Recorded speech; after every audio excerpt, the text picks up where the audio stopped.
Hi folks, this is Vince with Dad's Gaming Addiction, and welcome to episode 22 of the DGA podcast. I'm your host, Vince. With me is my co-host... Idly, hello. Hi. Oh, I thought you were talking about Sarah. Yes, Sarah, yes. Yes.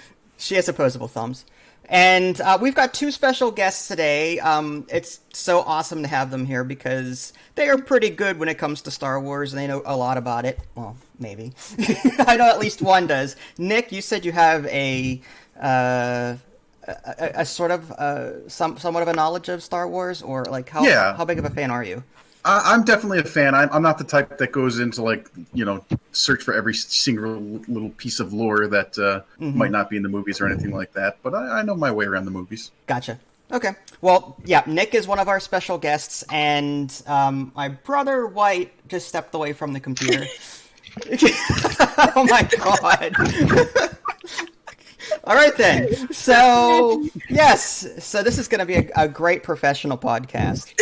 All right. So I'm not a nerd. Not a nerd at all. No. Not at all. This is a very Star Wars themed podcast. We're going to do a ranked podcast. We're just going to look at each episode or each movie and possibly touch on maybe some of the series and talk about them. It's going to be pretty light and casual. Before we do that, though, I have a very short pop quiz. Oh no. Yes, it's just a quick one-question pop quiz, so I guess I'll lead that in with, sure. I am the Senate. There. I don't even have a sound effect for that. Okay. Not yet. Not yet. So, how many movies and shows do you think are currently in the works to be released at some point in the future? In the works, as you mean they're not released yet, or Correct. Are they already out? They're not out yet, that they're being developed. I want to say there's like 3 or 4 out right now. 3 or 4. Okay, that are in the works. All right. Nick, Right. do you have any thoughts on how many shows and movies are possibly in the works to come out? I gotta say I have no clue, but my guess would be 2. 2. I have no. That's just a guess. Would you count the Mandalorian as being like it's still being worked on, right? It is. Technically, It is one. Okay, It is one on the list. Yeah. Ah. Okay. What about you, So Adelie? then 3, I would say then. 3? Okay. Yeah, 3. I say 3. 3. All right. Well, I'm going to give you all a. Is it 12? That's right. That's how I sound when I wake up on Mondays. 16. 16. 16. How Yes. close to my 12? I will quickly just list them. Star Wow. Wars Rogue Squadron. I'm excited for that one. Yeah, me too. I have never heard of these before. Take Waititi's Star Wars. Wait, what? It's a person. It's their own version of a Star Wars movie. Apparently, this person is currently working on Thor: Love and Thunder and did the Charlie and the Chocolate Factory animated series for Netflix. But they're coming out with their own Star Wars movie. Rian Johnson, the person that did The Last Jedi, has their own new Star Wars movie trilogy in the works. Kevin Feige. Apparently he's Marvel. I don't watch Marvel movies, but apparently American film producer and television producer, the president of Marvel Studios, is coming out with a Star Wars movie. Or The Marvel movies are usually really good, so I'll give that one the benefit of the doubt. Uh-huh. J.D. Dillard's Star Wars movie, I don't know who he is either. Best known for the film Slight, is working on a feature-length project with Luke Cage and Agents of S.H.I.E.L.D. scribe Matt Owens. But I don't know anything about that. Mandalorian Season 3, The Book of Boba Fett, which is its own miniseries. Obi-Wan Kenobi is coming to Disney+. Plus. Oh yeah, that's right. I remember that one. That sounds good. A Rogue One prequel spin-off featuring Diego Luna as Cassian Andor and K2SO, the droid. So, do you remember Rogue One, the Spanish guy? Yeah, of course. Yeah, him and his robot K2SO are going to have their own prequel spin-off on Disney+. The have a sequel. Really. The sequel to that was A New Hope, but anyway, The Bad Batch, a Star Wars Clone Wars spin-off. It's like an animated show. The Clone Wars was animated. Now the Bad Batch is a new animated thing. That's coming out on May 4th in 3 days on Disney+. Ashoka. Ashoka being a character... she was Anakin's Padawan during the Clone Wars. She's having her own show. Rangers of the New Republic is taking place during the Mandalorian timeline. Lando, whether or not Donald Glover will be returning as the main character will be unclear. Donald Glover was in the Han Solo movie as Lando. The Acolyte, a mystery thriller that will take viewers into a galaxy of shadowy secrets and emerging dark side powers in the final days of the High Republic era. A droid story, the epic journey will introduce us to a new hero guided by a legendary duo R2-D2 and C-3PO. And Star Wars Visions, a series of animated short films, or anime, celebrating Star Wars through the lens of the world's best anime creators. So, yeah, all of that is in the works. I don't know how much. I love Star Wars. Ka-ching. That's what it's all about.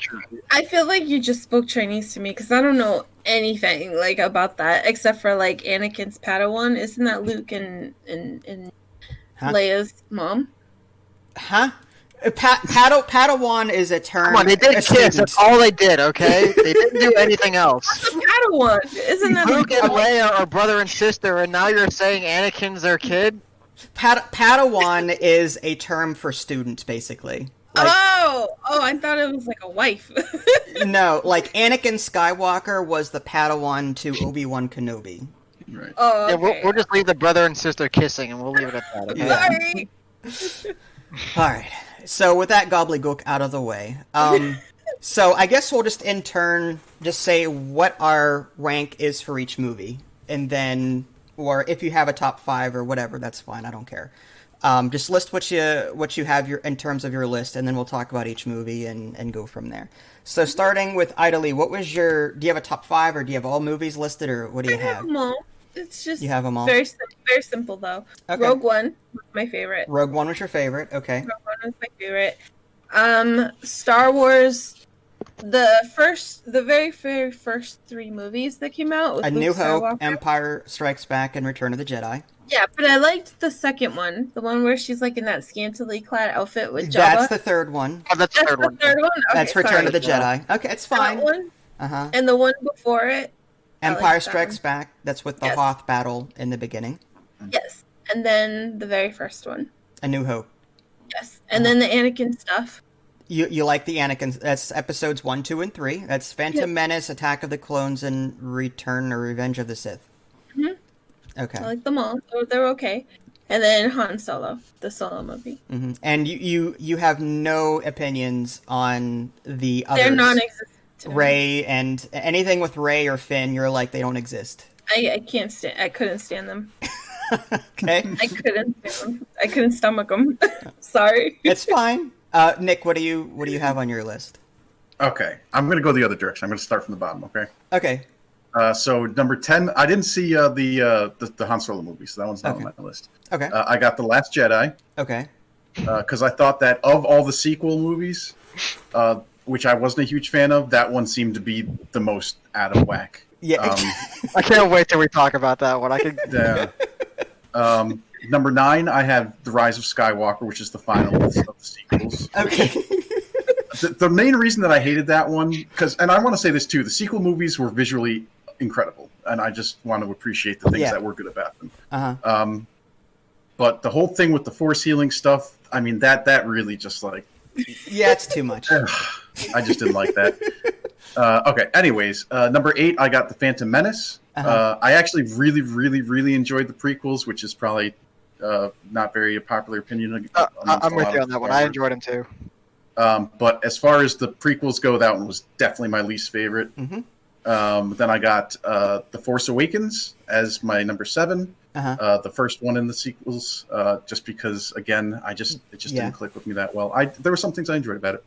Number 6, I have Attack of the Clones, which is the second one in the prequels. Mm-hmm. I got A New Hope above that. Mm-hmm. The Empire Strikes Back above that. I have Rogue One in my third position, which was very hard for me to I wasn't sure if it was going to be number 2 or number 1. I loved Rogue One intensely. Yeah. Then I have Return of the Jedi as number 2, and then number 1 is Revenge of the Sith. That was my favorite Star Wars movie. I loved seeing the transformation of Darth Vader from Anakin Skywalker, and I just loved the entire the Palpatine stuff, all of it. I just thoroughly enjoyed it, even though the writing was a little bit bad and the acting maybe was the greatest. But seeing the transformation is what really did it for me. So I loved it. Is The that story the one, was so good. Is So that the good. one where he killed the kids? Yes. Yeah, I like that. Was my favorite of the prequels. Wow. Yeah. Okay. Just I like because the it part where was he killed heart the kids. Just because it was heart wrenching. That's all. Oh, okay. You like tragedy. It was dramatic. Uh-huh. We're gonna start seeing her with red eyes and her head turning. And maybe she's the The Sith. Sith Lord She's we're the new looking Sith for. Lord. Probably. Great. She's training the ferrets under my nose. Maybe. They're going to be wielding lightsabers pretty soon. What about Attack you, of the David? Attack of the I Ferrets. just did. I like these are Attack the Ferret, Return of the Ferrets. I just did five of them. I didn't want to list them all. Mhm. So these are this is number 5 being this is going from I don't want to say worst it's my Least 5 favorite? being I like these are all good ones. I like these all, but Okay. the so Force Awakens I have is number 5. I actually like that one a lot. I thought that was an excellent story to start off with. I thought that was really good. Mhm. Then I have the New Hope as number 4. Number 3 I put Revenge of the Sith because Okay. everything that Nick said. I like what he said. Then Return of the Jedi, and then Rogue One is by far my favorite Star Wars movie. And I want to give a little honorable mention here. Mhm. It's not in the. It's not a movie series. It's not a sequel, but it was a fan-made film, animated film called TIE Fighter. You know what I'm talking about? Yeah, Vince? I've seen it. Mhm. That is, it took one person did all that work, and it's so good. Mhm. I've seen So that. I wanted to give a little honorable mention to them because of that's I go back and rewatch it every now and then. It's fantastic. We need to see There's more no- like that. Yeah, there's no words. It's just there's great music and great action, and it's animated. It's fantastic. Mhm. I'll have to check that out. Yeah, it's called TIE Fighter. You can't miss it. It has 1 billion views. Well, it's actually better than anything that Disney released. I can tell you that much right now. Cool. Fair It enough. looks pretty And good. one person drew all this. Yeah. Keep that in mind. It's a labor of love right there.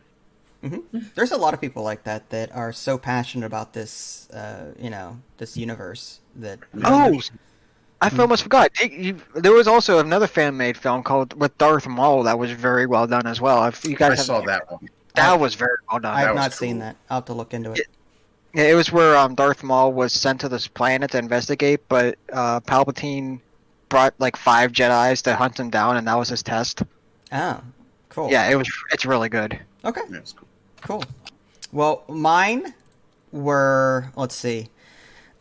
Starting from my favorites. These are all of them?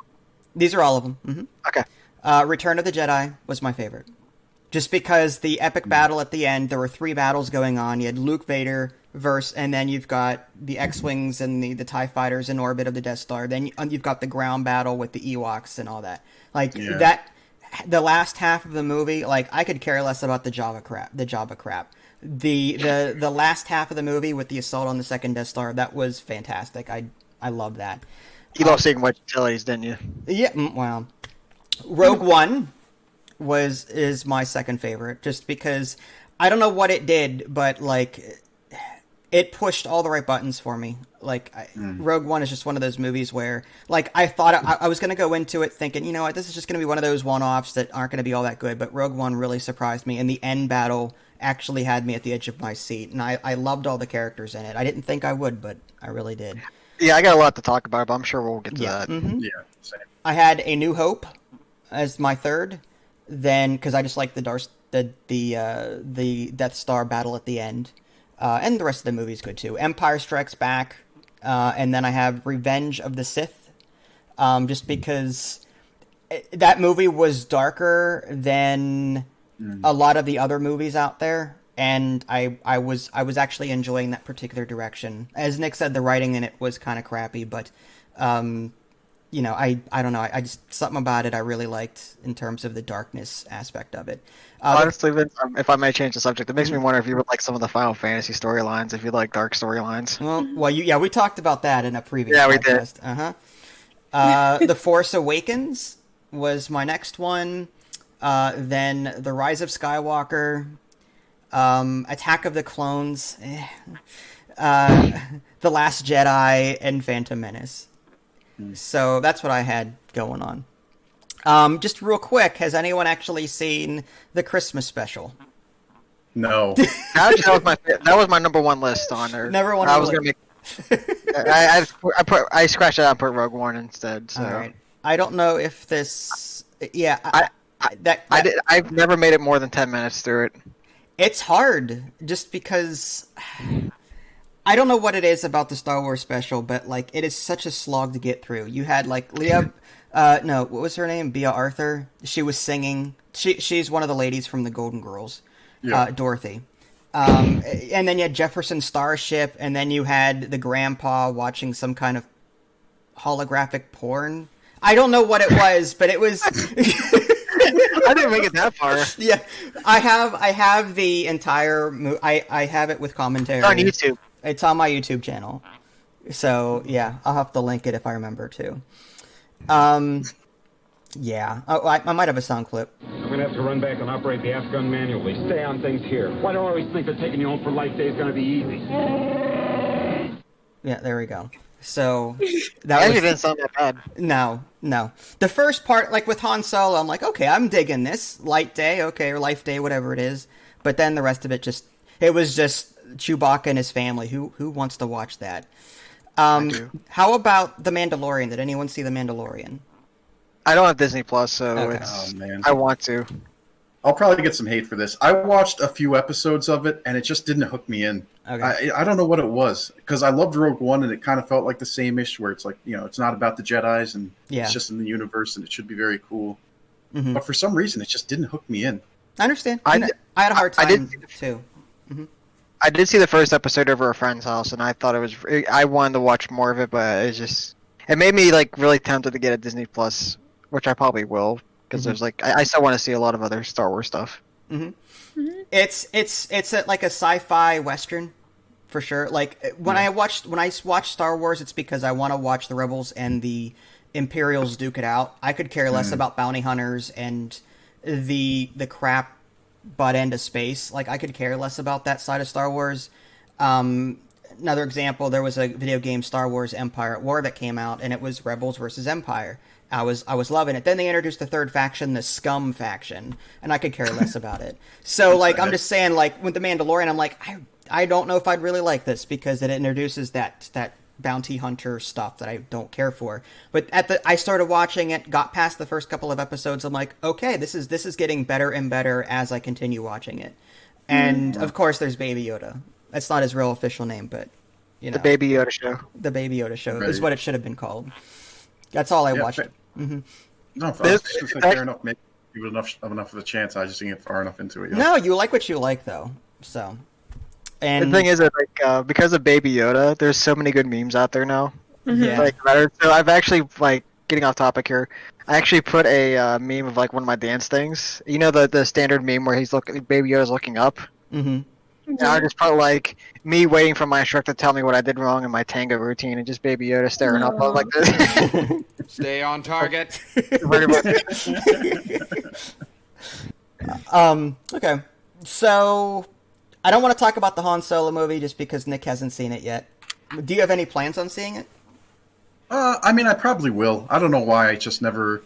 Well, you know what the thing is that I have a group of friends that we usually go to Star Wars movies, like, on release. Mm-hmm. And for some reason, it just didn't happen for the Han Solo movie, so I just never... Yeah. It's not like I don't want to watch it, it just never came up for me, I guess. What's weird I'll give you... Oh, go ahead. Good.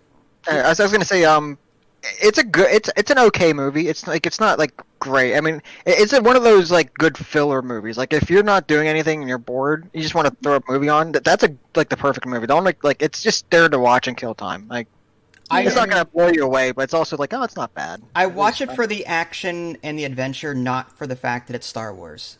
If that makes any sense. Like I see it as a fun action-packed movie with a Star Wars theme rather than a true and true Star Wars movie.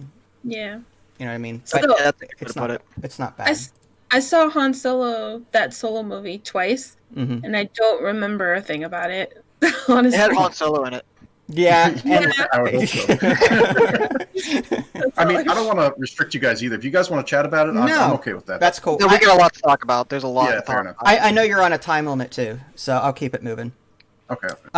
So I guess we'll go right into the Phantom Menace as episode 1. I guess we'll just talk about each movie in chronological order. I don't know if I have a sound effect for that or not. There's some I thought it was lightsabers, gonna I be guess. oops. You should have just made it. You should have made the sound effect. Oops. That would have been a good. How long is this clip? Okay. Anyway, all right. I had to cancel it. Yeah. So yeah, Star Wars the movie. Oops.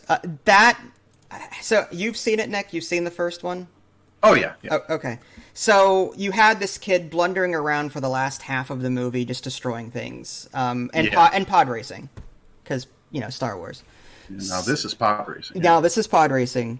So, what did you guys think of this movie? Is there any parts of it that you enjoyed at all? Oh, there was one part I really enjoyed, and I'm pretty sure you already know what I'm talking The about. Darth Maul Darth lightsaber Maul battle. was such a good Of character. course.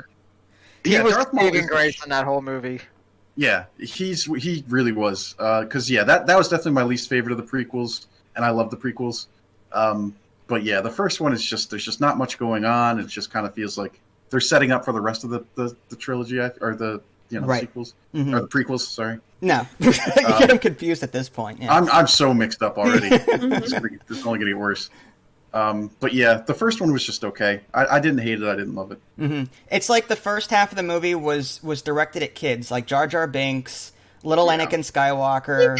Yeah, and it was boring. And then the last half of the movie was you had your ground battle, you had your space battle, and you had your lightsaber duel. Like, it tried being Return of the Jedi, but failed miserably at... Oh, it didn't fail at the lightsaber. Not part. at the lightsaber battle, but the rest of it just... The kid was in space with a space. What does this button do? He presses it and blows up a capital ship. And then, what is this? I better get out of here. Boom, he blows up something else. Like, This is not Star Wars. Like, this. It was such a... Is that the one where at the end the castle flew away, or there was a building that flew away? Huh? No? What are you talking about? There was like a Darth Maul was in this beach or something, and there was like a building or a spaceship that flew away, and it looked like a building. No, I don't I know. have no idea. What movie are you... What universe are you in right now? You know what? It might be the Christmas special.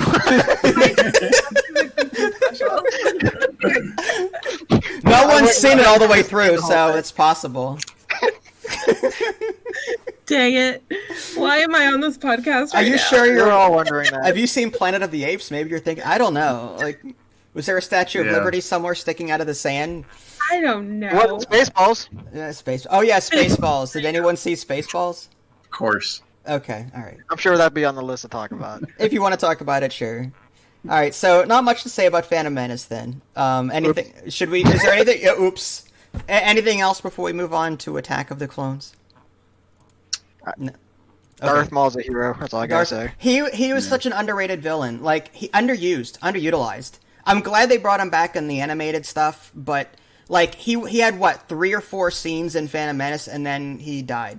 I'm like, you could have like expanded on this character tenfold and made him into this supervillain because of how cool he was. They hyped him up like Boba Fett. They hyped him up to be this big thing, and then bam. Like, That's a good comparison, comparing him to Boba Fett. I'm just saying. Like, there's such tragic underutilization there. Second movie, episode 2, Attack of the Clones. That's where young Anakin has grown up. He's a teenager, I think, or whatever, young adult. And Obi-Wan Kenobi is teaching him the ways of the Force. How many of you enjoyed that movie? I actually did. I really enjoyed it, like especially the second half of it. My problem with that movie was what's her face, Natalie Portman playing Padme Amidala. For the entire movie, she was teasing him with outfits like, oh no, we can't, it's forbidden. I'm a senator, you're a Jedi. And the stuff that she was wearing was like, really? Like, you're gonna, like, that is the ultimate. She's a princess, man. You gotta, I guess, but you gotta dress for the job you want. You know what I mean? Yeah. I'm trying to keep this family friendly, but that is such. Wait, was it scantily clad? I don't remember her. It wasn't. It was like revealing dresses, like super revealing. Like, she could have worn something a bit more plain, more mummified, but instead You wanted to have glasses, like Yes. mini glasses over her chin. yes, Anakin! yeah, Anakin. Stay a while and listen. Yeah. Wow. Okay. The last half of the movie was decent, but the first half was kind of, I don't know, boring. I really like the Coliseum battle, like, where the all the Jedi showed up and everything. I In the thought that was arena. really, I thought that part was so cool. And then that battle on Geonosis. Geonosis. Yeah. I wanted to see more battles like that. Like, honestly, like, I thought that was so cool. And I'm pretty sure, like, with the Clone Wars, that's probably part of that. There was one But, scene I really liked where, like, the sand was, like, there was a dust storm of sand, and all you saw were laser bolts flying out of it. Like, Yeah. that was, like, I'm like, wow, this is I feel really like I good. could relate to that one. Like, when we play Battlefront, I Yeah. felt like I was like, oh, I've been in a battle like that before. It's Mhm. just like, Did you care for it, Idly and Nick? Did you at all? No? Yeah, I liked it a lot. I liked the whole. I mean, I guess the entire point of the prequels is like building up to the creation of Darth Vader, really. Mm-hmm. And I felt like there was a lot of stuff in the second movie that like Yeah. served that purpose. You know what I mean? Him slaughtering the sand people for killing his mother Right. and so on. Exactly. Mm-hmm. Yeah. That's dramatic. That's another reason, like, Padme is, like, she's falling in love with him or whatever at that point, but he's like, I didn't just stop there. I killed the women and the children, too. And she's like, oh, my hero. Like, I just don't understand how they ever got together. Like, that's my biggest problem. But anyway. Go ahead. good. Does anyone else have anything else to add on that movie? No. Idoliz has no comment on that. It seems just like a movie. I don't know. I guess I'm just not a Star Wars nerd like everyone else. Yeah, that is a good point.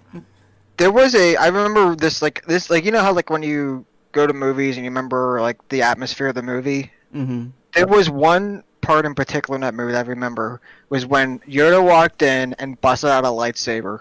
Mm. The entire crowd went nuts, including Yeah. me. And when he saw this little monkey with a cane just start flipping all around with a green lightsaber, like, everyone loved it, including me. That was probably, like, one of my favorite Star Wars scenes ever, is finally seeing Yoda with a lightsaber. So, like, if I hear Attack of the Clones, that's what I think of. Yeah. Yoda was another underutilized character that, he was known for his Jedi mastery and stuff, but we never actually saw him fight, and that was kind of cool to see.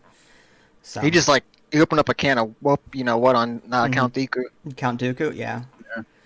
All right, Revenge of the Sith. That's the darker one of the prequel. Yeah. Dark side.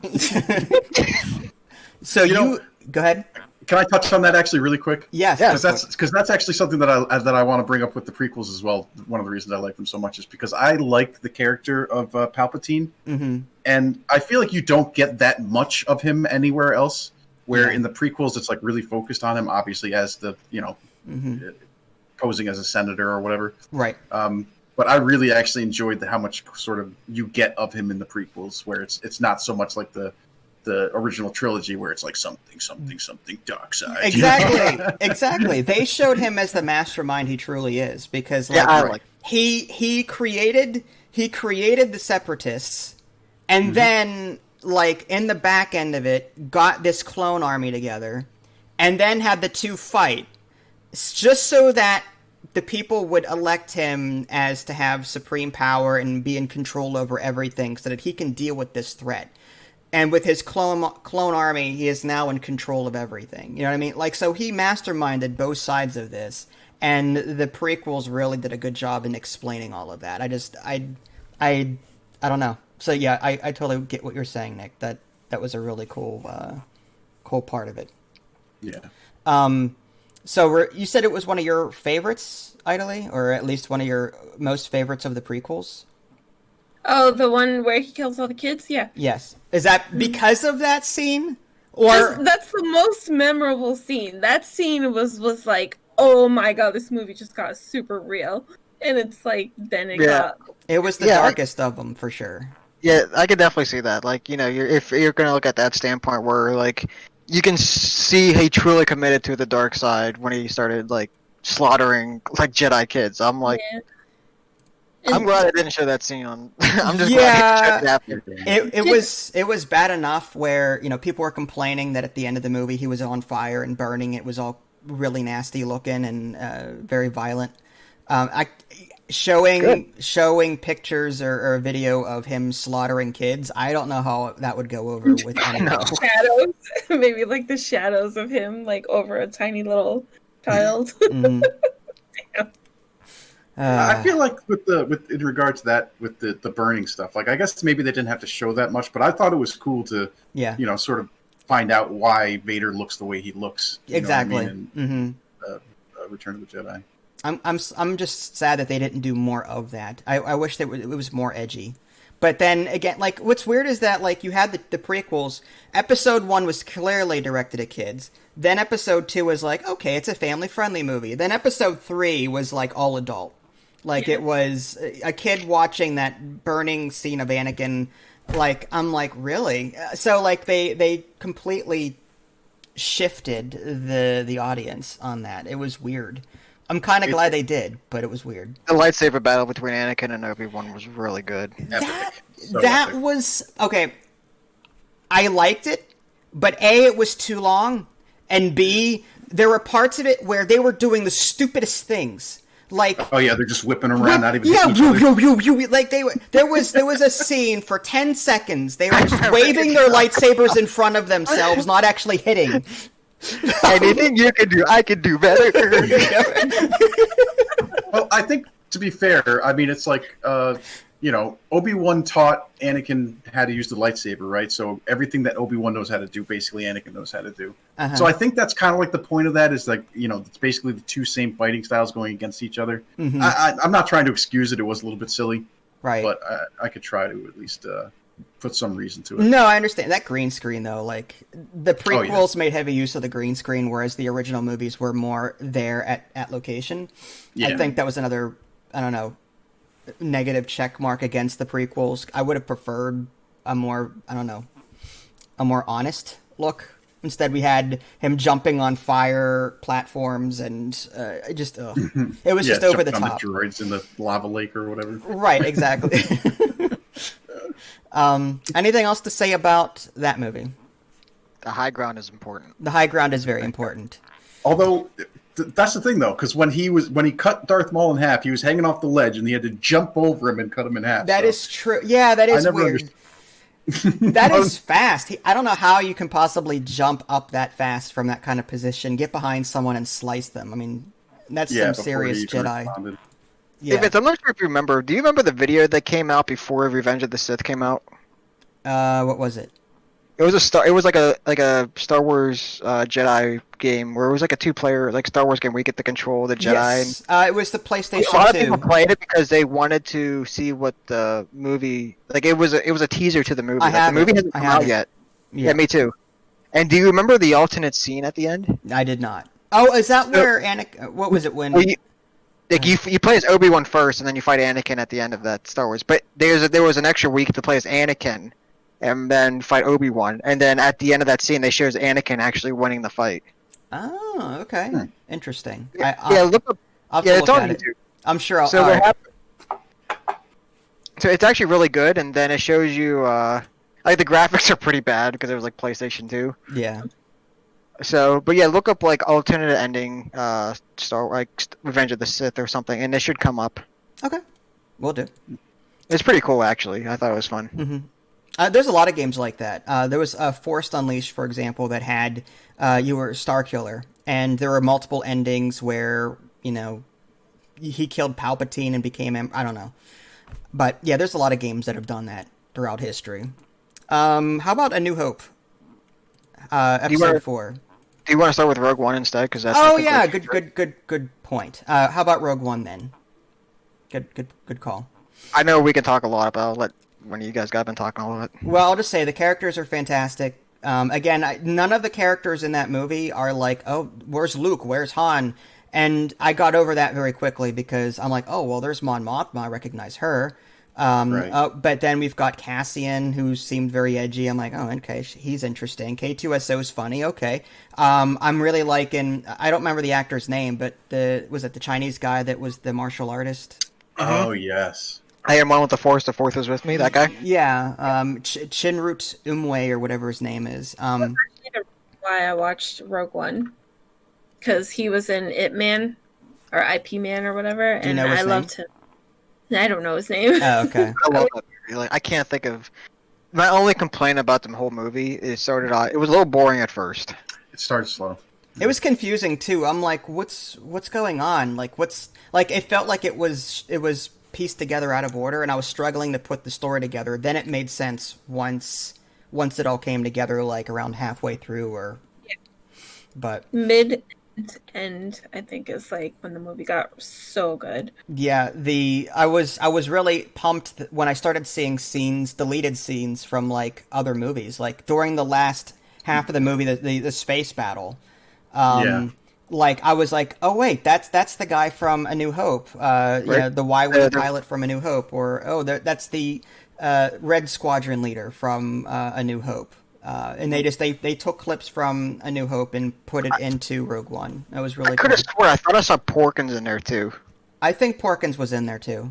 The one that bit it. And of course that homage to Red 5 where the pilot died during that battle, and that's how Luke got the Luke 5 position or the Red 5 position. That's right, yeah. Mm-hmm. So little stuff like that was really cool. And then Blue Squadron was wiped out, so we never saw them at the Yavin battle in A New Hope. So I don't know, it just seems like a true and true space battler Star Wars fan did that movie justice, because they got all that right. And of course, it also proved that like Disney can make a good movie. Yeah. Mm-hmm. Yeah. Mm-hmm. Agreed. And then that last scene with I'm waiting. You're gonna wait on that. Okay. Well, do you want to talk about anything else about the movie before we talk about that then?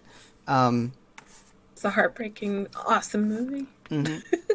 Yeah, I actually really enjoyed the fact that it was like basically, other than the cameos that you were talking about, just like totally unknown characters for obvious reasons. Mm-hmm. As you would find out, and I just liked it. I just liked that there weren't Jedi. I liked that there weren't Sith. And it still felt like you were in the Star Wars universe. You still felt connected to the rebellion. It was awesome. I don't know. I just enjoyed it. I enjoyed every second of it. Agreed. That blind guy, was he technically a Jedi at one point? Like I wasn't 100% sure of his backstory. I think he was a Jedi, but not like I like he was a big Force. I think he was Force sensitive, but not a Jedi. Right. Oh, a little funny tidbit. From what I understand, remember the part where they were being captured by they were on I think it was on, I forget what planet they were on. But after that battle, the Resistance was fighting the Imperials, and the Resistance eventually won. Mm-hmm. And then the Resistance ended up taking, I forget their characters' names. But like the main characters of the story, they were all taken captive. And including the blind guy and his partner, and they put the bag over his head. The blind guy. Because, are you kidding me? I'm blind. Yeah, that was. I heard that was actually improvised line. I heard that wasn't really part of the script. He actually put that in. That's what I heard. I heard that was an improvised line. Like, are you kidding me? I'm blind. He put the bag on my head. That's awesome. Yeah, I mean, to touch on that too, it's like the comedy was just the right amount in that movie. I feel like they didn't go overboard like they were trying to with the sequel or the prequels. Sorry. Mm-hmm. And also the tension. The tension was so intense in the second half of that movie. You were just like on the edge of your seat the whole time. Mm-hmm. Yeah. Agreed. And I think was it Felicity Jones? She was the main character, Jyn Erso. I think she was a better actress than Daisy Ridley. I would have preferred her in the sequels as opposed nothing against Daisy, but I preferred Jyn Erso's character more so than Rey's character. I really like the droid as well a lot. K2SO. Yeah. You're being rescued. Congratulations. Do not resist. Yeah, He was so good. I liked him. All right, so do you want to talk about that last scene then? Oh, let's talk about it, please. All right. So, how many of you were like slack-jawed in the movie theater or wherever you saw it? Like, did you expect that at all? Oh, I was in the theater. I was in the theater as well. And for those of you that don't know, we're talking about the scene where Darth Vader comes in on the Corellian. The whole situation is the Calamari cruiser was disabled. A boarding party boards it, and the people on the Calamari cruiser are trying to get away on this Corellian Corvette, which contains Princess Leia, which leads into A New Hope. But on their way to escape, Darth Vader shows up on the cruiser to try and stop them, and just wipes the floor with several rebel troopers, and it was one of the best scenes ever. I wasn't expecting it. Yeah, and they're trying to escape with the Death Star plans in hand, and it's like, it was heart wrenching, as to coin a phrase from Ida Lee. Like, it was such a. I'm glad that they added that. Like, a lot of times in a Star Wars movie, we don't get to see Darth Vader actually do battle or fight. But True. I mean, like, I don't get to see him. Like, on occasion, we'll see him lift someone off the ground with force choke, or he'll choke someone that's talking annoyingly, like at a table. But rarely do we actually see him in the thick of things, just wiping the floor with several people at the same time. That was one of the first times that I've actually seen that with Darth Vader. So, like, I want to see more of that. You know what I mean? Like, they built up this persona around him. Yeah, like, they hyped him up. Again, they hyped this character up as a super dangerous Sith Lord, but rarely do they show him being a super dangerous Sith Lord, and that was one of the rare times that they did. And I love that. They need to do more of it. So, yeah. Yeah. But I remember when I first saw that scene in the theater, I almost fell out of my seat at least twice when he was. My eyes were huge. I think when that scene was over, I think my heart was beating out of my chest. I mean, like, I was so into that scene. And the best thing about it, it made me appreciate The New Hope a lot more. That in the first initial scene, right? I appreciate it so much more now, knowing what they had to do to get those plans, right? And seeing how close they came of actually getting the plans, like Darth Vader actually almost succeeding, like inches. And yeah, I don't know. It's just that was surprising to me. Like, just overall the way the story went, because like you had your prequels, and with the way prequels work, you know what's going to happen, or at least you know what characters are not going to die because they were in the regular movies. You know, like we knew, like, okay, let's take Revenge of the Sith. Yoda and the Emperor were fighting each other. I'm like, well, both of them were alive in the rest of the movie, so we know that this is going to be a stalemate. Just how is it going to play out? So that was kind of a letdown. Then we had the whole Obi-Wan and Anakin lightsaber battle. Well, we knew that Anakin was going to probably lose and become Darth Vader via the result of this battle, just a matter of how. With Rogue One, it was like, okay, at the beginning of A New Hope, it begins with Princess Leia on the Corellian Corvette trying to escape a Star Destroyer, but we don't know how she got the plans in the first place. So that opened the door for this team, Rogue One, to go in and get these plans, but anything could have happened to them because they were never mentioned anywhere else. So I love the fact that Rogue One had a bit more freedom to do whatever they wanted with the characters rather than have to stay true to the canon and make sure certain characters didn't die off because it wasn't that way in the regular movies, if that makes any sense. So I liked that about Rogue One. There was more freedom to do different things and to be more edgy. But how are we doing on time? Yeah, how you doing, Nick? Are you still good for a little bit? Yeah. Okay. All right, I'll move into A New Hope then. As you guys have just heard, I mean, A New Hope begins. That was the original Star Wars movie. It begins with Leia with the Death Star plans escaping that Star Destroyer, trying to anyway. R2-D2, C-3PO, Luke, Han, all of them are introduced there. How did you guys feel about that movie? Did you like it? It's the OG. It's the original. You know what I mean? You got to pay respect just for that alone. Mm-hmm. It's a movie that I can still watch today, and it ages very well. Yeah. I think. Like it's a very, I don't know. I remember watching it, and I remember it was because of like movies like that that helped me get into gaming and in today. Like the original X-Wing that came out for PC. I mean, oh, by the way, Vince, speaking of that, I got something to share you. I forgot to tell you, but keep talking. Okay. Yeah, speaking of X-Wing, as my brother had just said, there's a lot of video games out there that are focused around the Death Star trench. That is like a famous thing. Even the old style arcade pixelated black and green games where, shoot TIE fighters and destroy the Death Star. That was the goal. And then came X-Wing and then TIE Fighter, X-Wing versus TIE Fighter. Like, that's what got me into Star Wars, was the X-Wings and the TIE Fighters and all the ships battling. Not so much the ground stuff and the bounty hunters like I was talking about. But I'm so, I don't know. I loved the end of Star Wars A New Hope. It was riveting. I liked it. Mm-hmm. So I was, I guess where I was moving, I guess I must have packed this up and didn't realize it. Okay. But I found this. Your original X-Wing hat. Oh, is that mine or yours? I'm pretty sure this is yours. Okay. This is the original X-Wing hat that came out with that game that came out. How did you God get knows how that? long. I found it. I must have packed it up when I was moving here, and I opened up a box, and there it was. Well, keep it if you want a memento. Yeah, I'm pretty sure this might be worth a penny or two. Probably. Yeah. I was More The very... original X-Wing. It's an X-Wing hat, so yeah. That's that game. God, when did that game come out? X-Wing, that was DOS. That was when DOS was a thing. And you needed, I think, 5 to 7 3.5 floppy disks to install the game. TIE Fighter took at least on Steam. 10. It is It's on on Steam now, but the problem with those games, back in the day, you had to use the mouse, and there were no sensitivity options, so you're sitting there trying to move the ship because there was no sensitivity whatsoever.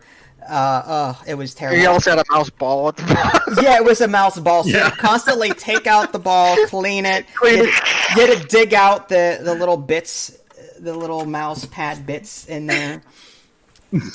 Yeah, those are the days. 3 years ago. Yeah. Did you enjoy New Hope, hon? At all? Which one was that one? That was Luke Skywalker becoming, like he met Han Solo, he met Princess Leia, and then at the end of the movie they fought the first Death Star. Is that the one where they kissed? No, that was the Empire Strikes Back. That was the one after New Hope? Yes. Mm-hmm. Yeah. I liked them. They were really good. Okay. Okay. I don't know. I just thought they were really cool. My dad, he loves those original Star Wars movies. Really? He was blown away by them. Really? Mm-hmm. All right, I'm gonna have to tease him about that later. All right. Do you want to move on to Empire Strikes Back? Or Sure. Okay. So Empire Strikes Back. At first, as a kid, I didn't really enjoy that movie because I didn't think it was like action packed enough. Like I liked the Hoth battle in the beginning, but as a kid, like I felt like the movie trailed off at that point, and I was like, man, this is boring. There's nothing going on. Yeah, they're shooting stuff. They're shooting each other in the Cloud City, fine. But like I was like, where's the starship actions? I want to see more X-Wings, and I didn't see it. So as a kid, but as an adult now, I totally appreciate it. Like the whole, Han Solo and Leia tension thing. They were constantly at each other's throats, and then Luke training on Dagobah, that was cool. Yoda being introduced, that was neat. The cave, all of that stuff on Dagobah. So, like, what did you guys? I don't know. Did Empire Strikes Back blow you away? That's where Leia make out with her brother. Yeah. Okay. Unknowingly. Oh. Okay. There was the snow battle in the beginning, in Battlefront 2, that ice planet. Yeah, where you try to ride the Tauntauns. In the Tauntaun, yeah. Yes, that's where that movie is based on. You know what the internal temperature of a Tauntaun is, right? 75 degrees. So. No, it's lukewarm.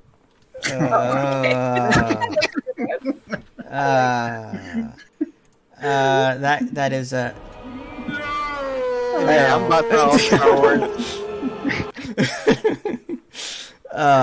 Okay. Good stuff. So, what did you think, Nick? Did you enjoy Empire? Of course, yeah. Alright. Yeah, I really liked the Hoth stuff. I think that really was the coolest part. But I also enjoyed all the other things that you said, sort of the building for the rest of the final movie in the trilogy, I suppose. Mm-hmm. And that was and you probably liked the part, Han, where Han Solo was being put into carbonite, and he's like, Leia's like, "I love you," and he's like, "I know." I know. That iconic scene. He was actually supposed to say, "I love you too," but he improvised that "I know" part. It was pretty funny. That's cool. That's such like an iconic, I feel like, Han Solo line too. It's just like Such an alpha male move. Yeah, It's so good.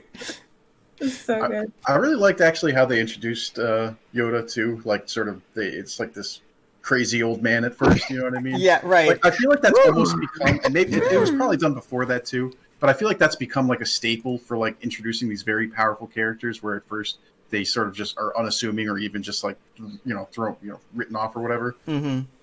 I'm sure it was done before this movie, to be fair, but I just appreciate that always. Oh, wait, put your weapon. I mean you no harm. Yeah. Exactly. Yeah. It's like they tried in the what was it? The one with Rey when she first saw Luke.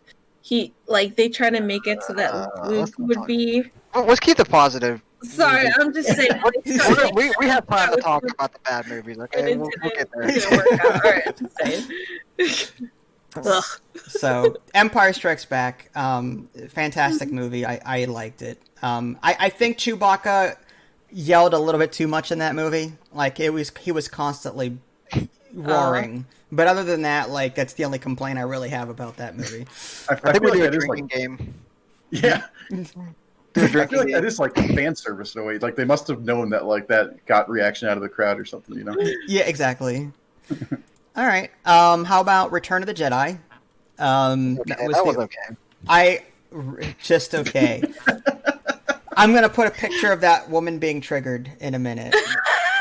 That actually got me too. I was like, what? Really? Like, No, I love that movie. So good.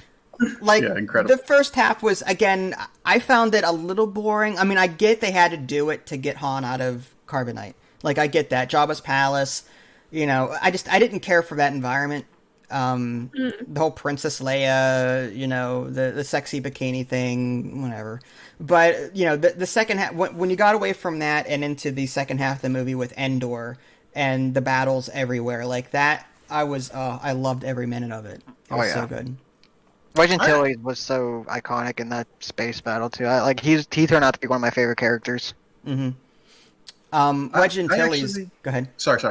No, go ahead. Go for it. No, you guys are on the Antilles thing. You can finish No, that. just to let you know, Wedge Antilles, if you're interested in more of that, Wedge Antilles, there's a book series called the X-Wing series by Michael Stackpole. And it's like a 6 to 8 book series, and it's all about Rogue Squadron, rebuilding it, and it's led by Wedge Antilles, and he's putting a team together to destroy Star Destroyers and defeat the Emperor after the second Death Star and all that jazz. So if you're interested in more space combat stuff with Wedge Antilles as the leader, check out that book series. I don't typically read Star Wars books, but it's a fantastic series. But anyway, sorry, Nick. No, you're fine. Actually, I wanted to talk because that's actually one of the cool things I love about the Star Wars. Like, it's so unique in that way. Is like just like getting those wide shots of the space battles where there's just so much going on all over the place. Mm-hmm. It's just like, how could you not love space combat? It's just so awesome. It is. Agreed. But what I was gonna touch on before was I actually enjoyed the Jabba's palace stuff. Like I felt like that was like kind of one of the, like everything else was like brute force combat, and this is like kind of like one of those like spec ops sort of thing where they have to go in, quiet and disguised and all that stuff. I just thought it was cool. I thought it was like a different take on like the Star Wars sort of action, Mm-hmm. Understandable. Oh, I actually liked it too. The only thing I didn't like about the whole Jabba scene was how they did Boba Fett. That was like the only thing I didn't like about it. Yeah. Boba Fett. Agreed. Yeah. Wait, what did they do to him? Maybe he was Anakin Skywalker in disguise. He went oops and just flew off and got killed. Boba Fett died quickly. Like he's this bounty hunter. He's bad. You know what? Bad to the bone. I'll just say. But Han Solo turns around with a pole, hits him in the back, and his jetpack goes flying off, and Boba Fett, like, head first, gets hit right into the side of a whatever those things are called, I don't know. Like transport ship. Yeah, the transport, the land speeders or whatever, and he falls into the Sarlacc pit. But it's rumored, however, that he's still alive. Like, he got out. Really? Rumored. I don't know. With that armor, yeah. That makes sense. Yeah. It's just so unceremonious, you know what I mean? It's just like, yeah, he's just dead now. The Sarlacc pit, right? The thing burps, and that's it. That's the last of Boba Fett. I'm like, seriously? They should have at least made it so that you could see someone tampering with his jetpack, and then maybe that would probably. Yeah, like that's actually a good point, because it's like that can't be the first time something's bumped into his jetpack before. Yeah. Out of every way to go was Han Solo turning around with a pole accidentally and hitting him. Like, come on. Even Jango Fett got his head chopped off. Yeah. I mean, right. I thought Jango Fett went out down like a bad you know what, but because he actually lost to a Jedi, he didn't lose to a malfunction. Agreed. Yeah. The whole, I guess. So, was there anything about that movie that stood out to you that was really good? Like, yes, a stormtrooper hit something. She shot Leia in the shoulder, and I think he should win a Nobel Prize for actually hitting someone. Which one was the deleted scene that they added? Is that the one where they added like the girl, the blue skinned girl, and then she dropped down in the pit? George Lucas added a bunch of deleted scenes to those movies. Like in A New Hope, for example, they added Han Solo talking to Jabba Fett. That would have been interesting. Can you imagine Jabba with a jetpack? Yeah. I'd be scared. I'm not gonna lie. That's terrifying. Like, here, take my money. I don't want to fight you. He just lands on people and kills them. He doesn't even have a weapon. Yeah, what was I saying? Oh, yeah, Han Solo was talking to Jabba in A New Hope, and they also added, like you said, there was the dancers. They turned it into a full song, as opposed to it just being like the start of a song, as it was in the original movie. Like, that was stupid. The more they added to these movies, and the whole Greedo shot first thing in A New Hope. Yeah. They were worried that it made Han look like a bad guy because he shot him first. But so they added, if someone was pointing a gun at me, I wouldn't hesitate to shoot first. Right, and so they added Greedo. They added a back shot, and Greedo firing at the wall, and then Han Solo firing. So that was the stupipest thing. He must have been a stormtrooper previously. I don't know how do you miss that? Right. So. But Return of the Jedi was a fantastic movie. It was like it summed up everything well. And the one thing I do like, I like the fact that they added. I actually do like the added scenes a lot because I like that they changed the Ewok song at the end to this really good celebration type, music, which I thought was much better. And I like the fact that they added the Anakin from the prequels as a ghost at the end. Yeah. Instead of this old guy, and I really thought that was an amazing touch. I think they could have done more with the Leia, Luke, and Vader thing. Like, Vader finds out at the end that you have a twin sister, but then everything is resolved. So I'm like, I wish there was more like a. Maybe Vader captures Leia and tries to convert her. I don't know, like something. I wish there was more story there. Well, the thing, I really think that Obi-Wan and Yoda did a great job hiding Leia. I think that's the whole reason why he didn't know. Right. They did such a fantastic job keeping Leia away from Vader, and it wasn't until The Last Jedi he actually found out. Return of the Jedi. Because technically in A New Hope, he had her captured. Yeah, but he didn't know it. Yeah. He didn't know it, yeah. Mm-hmm. I'm surprised they didn't sense her. Like, I mean, she's not Force sensitive yet because she was never trained, but you'd think... She didn't know either. Yeah, but, I mean... It wasn't until The Last Jedi she knew that... I mean, I'm pretty sure she wouldn't have made out with her brother if she... Right.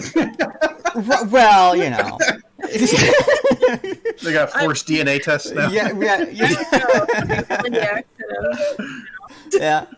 Like, for example, like Qui-Gon Jinn sensed young Anakin's power, right? A disturbance in the Force, whatever. Why couldn't have Darth Vader sense something in Leia? Because I just think she had no training with him. I mean, like, Yeah. I think she couldn't use her midichlorian. Midichlorian? Thank you. But I think that was the issue. Was like hers weren't even active. Like, if I had to guess at this point, I'm. This is just pure speculation. Like, I just don't think hers weren't even active at all. I know we're nitty gritty at this point, but right. Well, I want to talk about that real quick too, because I don't think that Qui-Gon really sensed that Anakin was Force sensitive. Oh, really? But I think he knew because, like, you remember he was asking the questions. He's like, "Do you ever like know something's going to happen before it happens?" Because his reflexes are so good when he's pod racing or something like that. Right. So I think there's a little bit of like inquisition with Qui-Gon where he sort of was like, "Okay, this kid might be Force sensitive," and then he did like the midichlorian test, whatever the heck that was. To be fair, it's been a while since I've seen that movie, and when I do see it, I skip all the way to the end. I don't. I think Qui-Gon kind of just put the pieces together, and then he found like, oh, I'm gonna do a test on this kid, and then he found like, oh wait, yeah, this kid is actually something special. Mm-hmm. He's got more midichlorians than Yoda. Right. That midichlorian thing was so strange, but that is weird.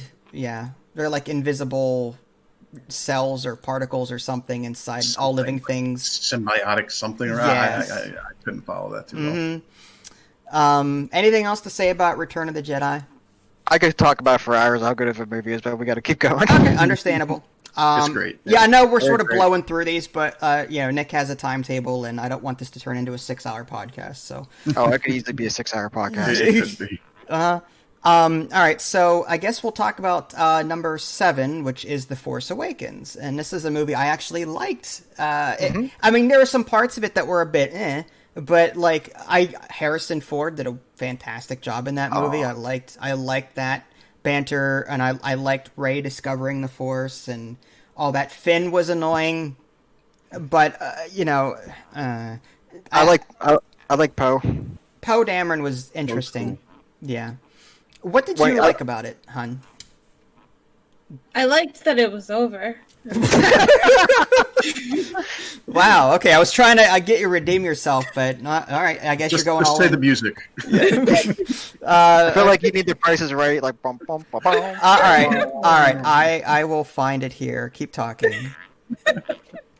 You're fired. No, that's not it. Close enough. I hated it. I really did. I liked that they introduced Leia and Han, but then they screwed it up when they did something to Han.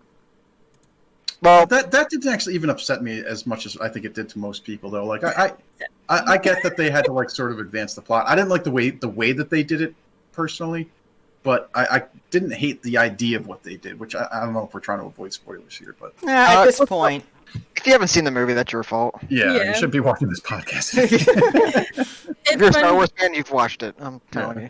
My favorite character is Kylo Ren because I just want him to kill everyone. And, like, I really do. Kylo Ren was funny. Like, I like the fact that every time he got pissed off and he started just slashing things, the stormtroopers were like, "Nope." He's having a moment. Let's go.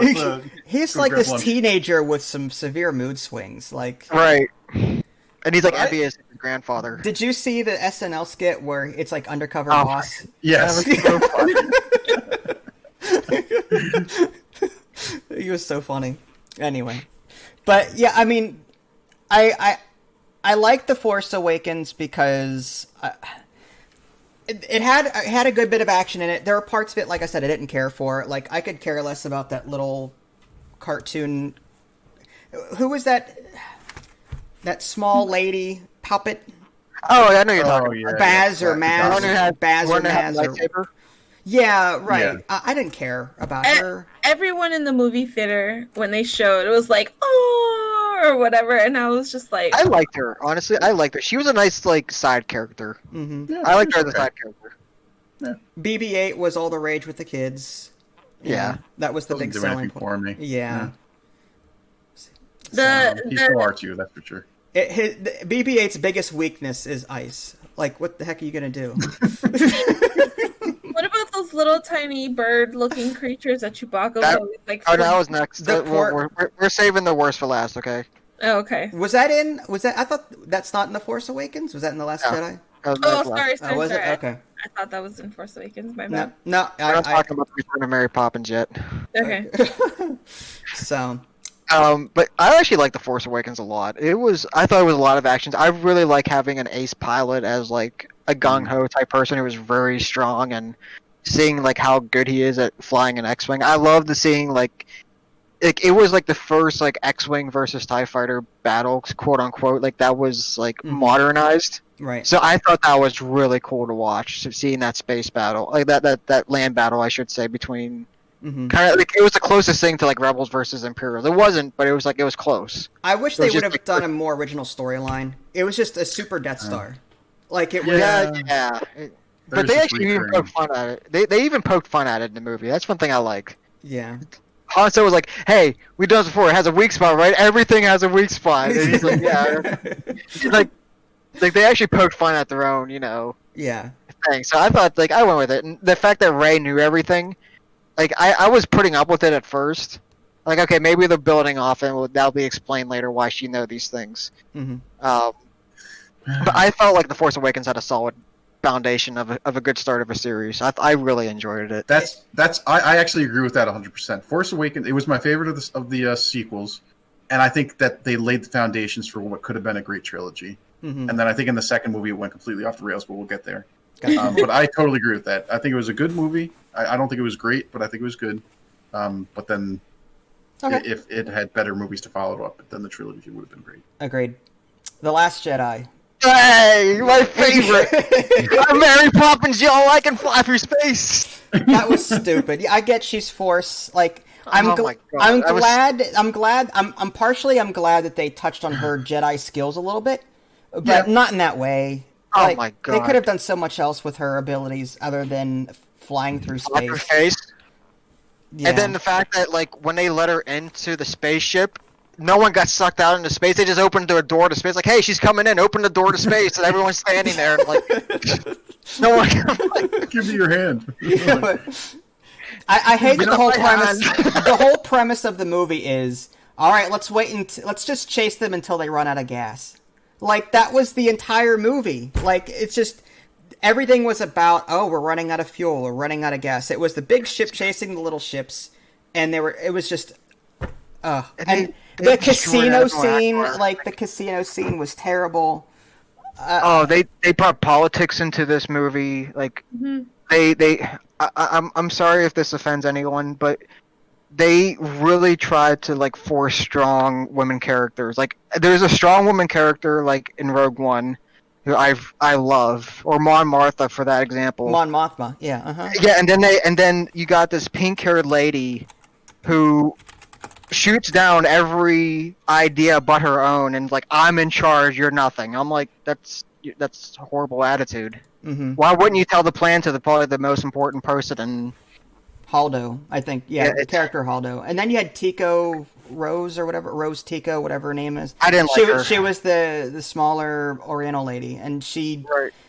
I mean, to be fair, like, there were tons of women out there that were like, oh, you're my hero. You're showing that even the smallest, ranked person can make such a difference. That was cool. But, like, her hair made me hate that movie. I liked her, honestly. I liked the beginning of that movie, that space battle. That was good. Yeah. I enjoyed, and I liked Ray. I liked what was her name again? The Rose Tico. Rose Tico. I actually liked the story of her sister better than I actually like that. Yes. Where her sister was on the bombing plane and actually destroyed the ship. I thought that was awesome. Never mind the fact that it's not how gravity works in space, but. Like, they open the door, and I'm just going strictly what happened in the film. I'm like... They opened the door, and all these grenades just fell down onto, like, they bombed the enemy capital. I'm like, but if you're in space, they're just going to sit there. They're not going to drop. There's anti-gravity, inside those grenades. Anti-gravity. Okay, open the doors. They're not going. They should have made him magnetic, but then they would have shot right back up. Yeah, right. You didn't install magnets in the bottom of their ships. Yeah.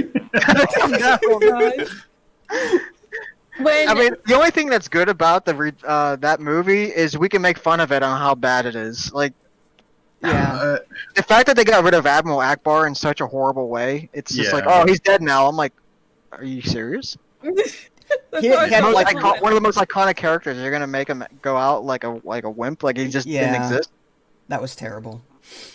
I think he should have been the one in charge of the mission, trying to put everything together. And he should have been the one that took out the fleet, like pink-haired lady did. Mm-hmm. I don't even remember her name. Haldo, I think. I think like this movie is where it like really kind of went off the rails as far as like trying to make a continuous fluid storyline, because I think it had something to do with like there was like different directors between the Ryan Johnson did The Last Jedi, and it was a completely different vision than the movie before it. Let's not talk about the fact they just randomly killed Snook in this episode. That's what I was getting. That's actually what I was getting to, because they had this big bad guy who was sort of in the background, and you knew he was plotting something, and then he just is like basically unceremoniously killed in the middle of the movie, and you're just like, oh well, now what? You know, it's just so strange. That's so bad. Yes. So weird. What did we know about Snoke? I mean, like he was a clone. That's all we know. He was this big. He was pulling all the strings and all that stuff, and then bam, he's dead. Like some backstory. We didn't have any backstory about this character. Nothing. And then they bam. just be something in the last movie about him, and like we'll get that.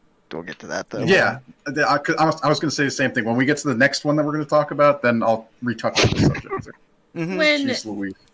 When you got the tickets to see the movie, I was excited. I was conflicted. I was very conflicted because I was like, Vince, he got us these tickets to see the second movie, and I hated the first one. I'm not gonna like this one, but I'm so appreciative that he got us these tickets. So wow. She's sitting there during the movie, smiling like, yeah. I don't know. I hate this. This is great, hon. This is wonderful. Oh, you see like tears coming down her eyes. I can't take it. I don't want to go home. It's like that scene on Airplane where people are hanging themselves or killing themselves because Ted Stryker just won't stop talking about his problems. I was going to say Clockwork Orange, where the guy has his eyes like held open. Oh man! Gosh. But I knew, like, with the first movie, like, where else could they go? They could only ruin it. Like, you can't. They could only ruin it. There's no way other. Like, I don't know. I mean, if the first one was good with action, the graphics fine. But the story is just going to be so derivative. They could have done more. Mark Hamill.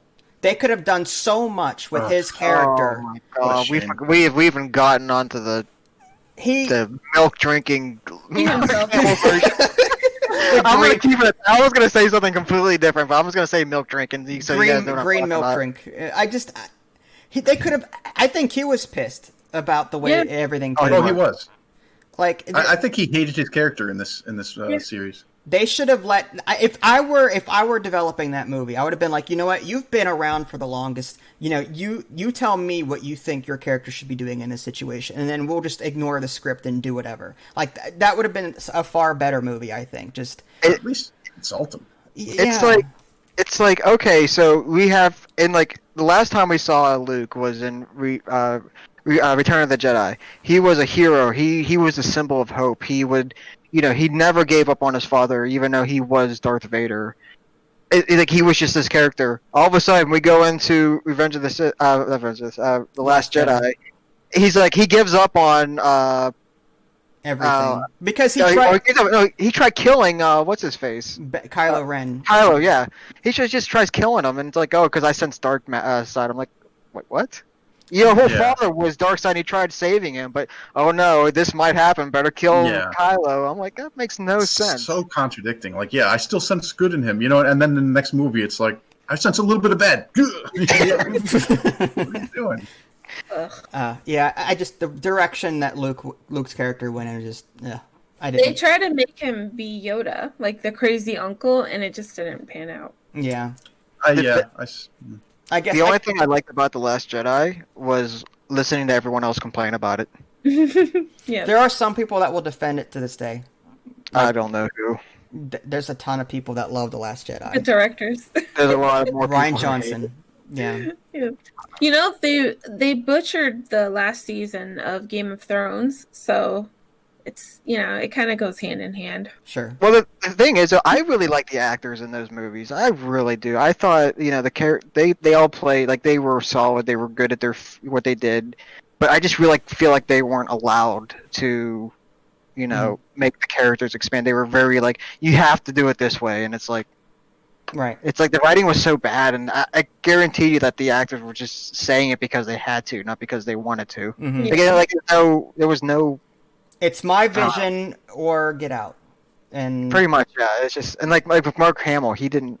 I guarantee you, he probably wanted to step out of that movie and not want to play Luke, but he probably had to. There was an interview where they were interviewing these two characters, I forget who, but one of them said, "Oh yeah, this is going to be great because, you know, they're throwing away all the character development." And then the other actor was like, "Wow, you're brave to say that in public." It's so weird. Fired. It's so disjointed. The entire series. It's just so weird. It's like it doesn't know what direction it wants to go in. Like Oh, it does. It wants to run with- away from space. That you've was the whole direction of the movie. A New Hope, Empire Strikes Back, Return of the Jedi, there was a consistent storyline there. With the last three movies, it was all over the place. They didn't know which direction. That's because you had three different directors. Yeah, at least with George Lucas, he might have been, you know... I mean, yeah, there was some things about George Lucas I didn't like, but at least he was consistent with how he did it. And with directors changing hands in the later movies, it showed that like no one knew where it was going to go, and that's not a story. That's just Right. And I think that's the biggest failing. Yeah. It's kind of hard too, because when you take those first three movies that they came out, the originals, there was no plans on having prequels or sequels or anything. So it's a little tough to expand on it. So in a way, I kind of understand. But yeah, I thought they did the prequels. I think even though the prequels weren't like that great, like they weren't like most people, I thought they were good enough to tell the story. I thought it was good. Mm-hmm. I could sit down and watch them again. Besides the Phantom Menace in the first hour and a half, I could easily watch that whole series again if I really wanted to. mm-hmm. Yeah. It's just hard because like the more you expand on Star Wars, the farther it's going to get from the original, I think. Yeah. I think they could have done a better job in expanding on Luke's character as not a crazy old man, but as a defeated Jedi who, you know, I mean, yeah, he tried to bring back the Jedi and rebuild the Jedi Order, but they could have, I don't know, displayed his character in a better way, I think, or done something better with it. One thing I love, this cracks me up. Luke's like, I'm gonna go away in hiding so no one can find me. But first, let me make this map so they know where I'm at. Yeah. Yeah. Yeah. Come on, man. Just. I guess that'll lead us into the Rise of Skywalker. I would say, yeah, let's move on to that one so we can make fun of that one too. Well, okay, so there's the dagger, where if you hold it up, and the Death Star's at the back, it shows where the room is. How did they find the dagger? I want you to answer that one first. I don't know. I'm just They saying. magically fell into a quicksand and they found this. And they fly now. They fly now. The dialogue was fantastic in that movie. They fly now. They fly now, right? Yeah. You bought the tickets, and I went in with a smile. Wow. went in there. I feel like I should be like serenading her with flowers right now or something. Yes. Torture. Yeah. I did not want to see this movie, but it was a train wreck, and I had to see it through. You just have. It's one of those things like you don't want to go, but you just have to see how it ends. Horses on a Star Destroyer. Why didn't the commander of the Star Destroyer just go, okay, tilt this ship 90 degrees? Okay, the horses fall off. Like, what do you? So weird. Remember, the Star Destroyers don't know how to leave the planet, so they need to put there's a vocal point that leads all the other Star Destroyers, which somehow have a magical Death Star on it. Yeah. So instead of like all the ships going up, they don't know how to, go up apparently without this beacon. That movie, like, I don't know. And then the whole Ben and Rey kiss, Kylo and Rey kissing at the end. That made my eye twitch, actually. I'm like, I think a better movie would have been, like, the movie was called The Rise of Skywalker. I was waiting for Rey to turn dark and Kylo Ren to turn light.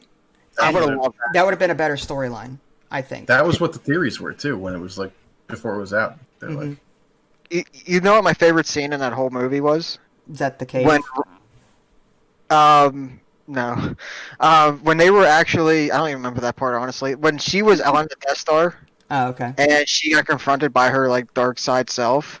Oh, okay. The creepy. I actually like that scene, seeing her as like an evil person, and I kind of liked seeing like a bad side of Rey, and I was really hoping we would have seen more of that, like her being more of an evil character rather than, oh, I'm a Mary Sue and I know everything and how to do everything. I'm like, Yeah. sorry, go ahead. oh, good, keep going, good. I was just gonna say, I think that the way that they did it could have been better too. Like the whole like sharp teeth and like it would have been cooler to actually see her like what she would look like if she was like a Sith, like maybe like with the paler and like the eyes maybe different or something. That would have been so bad. Yeah. Sorry, Vince. Exactly. Yeah. Edit that 120. I'm writing it down. Expect The a Chewbacca howl or something. The Chewbacca fake death out. The fake out with his death. Oh That was yeah, It that was wasn't so even a fake out. They're like, oh no, he's dead. Very next scene. Oh, there he is. Yeah, it was like it was so weird. And then they made it in the trailers. It made it look like C-3PO was gonna die, and his memory was just wiped, and then he came back or whatever. Like his memory was restored. Like I don't know. Like I liked this fan service at the end of the movie. Like there was a lot of characters that came back, for that last scene. But like, Oh yeah. Aside from that, like, Well, how about the return of Emperor Palpatine? That too. Like, when you see like, it felt like the intro, like the writing in the introduction, like they do. It felt like that was written by a 5th grader. Yeah. It's so crazy. The dead have risen, or whatever. What was it? The dead have risen. Palpatine is back. The dead can talk. I'm like, what? Yeah, it was so like as soon as that came on the screen, I was like, The funny thing is, it's like, Rick. I was expecting like Rick and Daryl from The Walking Dead to just start. The dead rise. I don't know. I couldn't. Zombies. and the funny thing was, it was like, I can just picture them like in this like all the directors and everything. Okay, so we're gonna make this crazy speech that Palpatine's gonna make. It's like, oh, you're gonna make it in the beginning of the movie? He's like, no, we're not gonna do that. He goes, oh, okay, so you're gonna like make it like a teaser towards like a big sports event, so like many people can see this, introduction of Palpatine making a speech. He's like, no. He's like, what are you gonna put? Like, you ever heard of a game called Fortnite? I'm like, you really gonna put something that cool? Like they put like the speech of like Palpatine coming back into Fortnite, and I feel like that. I was there. I recorded it. It's on my YouTube channel. Yeah, go check it out. I didn't even know that. Really cool. I thought that was really cool. But I really feel like it should have been outside of Fortnite because it was. A lot of people don't like that game, including myself. I didn't even know that. I didn't know that happened. So I'm totally shocked. It was actually looked like a fun event. Like everyone grabbed lightsabers and started killing each other. That was fun. I want to do that more. That was a fun event. That's like the only time I probably would have enjoyed Fortnite. There was a scene, I don't remember which one it was, which movie, but it was when Kylo and Rey were fighting together, like the bad guys. That was the Last Jedi. They were fighting those red guys. Is that what you're talking about? Yeah, I actually really liked that. That was a good scene. That was a decent scene. Only scene out of all those 3 movies that I actually liked. Yeah, I actually really liked it because like you always you see the royal bodyguards and everything, but you never see them do anything, and that was like the first time you actually saw like what they were capable of, and I thought that was really cool. Mm-hmm. When Luke came like to fight, I guess Kylo's like machines or spaceship, and it was just a freaking hologram, my mind blew. I almost walked up out of the movie theater. It was so dumb. That part was so dumb. Oh man, He was like, I was so sad. The other side to what we were just talking about though was with the Knights of Ren. It's like those guys were built up like crazy, and then they were just like defeated. Nothing happens. Yeah. Like I get it was funny. Like they didn't explain it. It was like, oh, what are those? And some guys like, oh, those are the Knights of Ren. And like, okay, I guess we know what those are now. There's no backstory to that. Yeah, that's true. Actually, that's fair. But still, like, again, it's like Boba Fett and a lot of other characters, Darth Maul, they're not getting the screen time that they need to, like, they're hyped up, but then there's nothing to back that hype up, you know? That final battle in Return of the Jedi was so bad. I want to talk like the very beginning of the movie. Do you mean the Rise of Skywalker? Yeah. So Oh. the Rise of Skywalker, the beginning of it, where they were jumping from planet to planet, even though Han Solo says you just can't hyperspeed into Right. and like is that A New Hope he said that or something? Right. You can't just hyperspeed because you can You'll run into stuff. Yeah. But that's Well, they're jumping from like planet to planet and like system to system without any calculations. Like, oh, it's called space skip or something. I'm like, Yeah. And the TIE fighters were following them. Like, when did they have hyperdrive? Yeah. Right. My nerd glasses, if I push them up far enough, they'll tell you that the First Order TIE fighters, at least the Special Forces ones, have hyperdrive. Oh, they do? Okay. Yes. I didn't know that. But that's, again, me pushing my glasses against my face really hard. No, I'm glad you told me that, because now that actually makes more sense to me. Because I think of TIE fighters, I think of them not having hyperdrive. Yeah, there's First Order TIE fighters which do not, but then there's the Special Forces ones. The Special Forces have two cockpits. One's a gunner seat and one's a regular, and it also has hyperdrive. So it's like, yeah. I wonder about that. And the thing is that, like, I don't feel like these movies were made by someone who knew what Star Wars was. Honestly, like, it wasn't made by George Lucas, obviously. Mm-hmm. But I feel like the directors knew nothing about Star Wars. And if they would just take 10 minutes to talk to someone who knew anything about Star Wars, they would have just gotten, like, all the little things done correctly. The continuity. Yeah, like, for example, riding horses on a Star Destroyer. That was probably the stupidest thing I've ever seen in my life. And, like, there was this one scene in the movie theater, like, there's like, okay, fire ion cannons at the ships, disable them. I'm like, all right. I see these ion cannons, and they shoot turbo lasers, like the green lasers. I'm like, those are turbo lasers, you dumbass. Like, the inner nerd of me was like, I'm like, you couldn't. Blue is disabled. I mean, that's how you disable. They fire blue lasers, but they're sitting there firing turbo green lasers, and yeah. No, I agree. Having played, you guys know nothing about Star Wars. Why am I even here? It's just like, yeah, agreed. It's really telling when someone who is not an avid fan of Star Wars, like me, knows the little, like, some of the obvious little things and still didn't like the last three movies. Mm-hmm. Like, it's pretty messed up. Well, that's how you know you've made a bad movie, is even when the non-fans don't like it.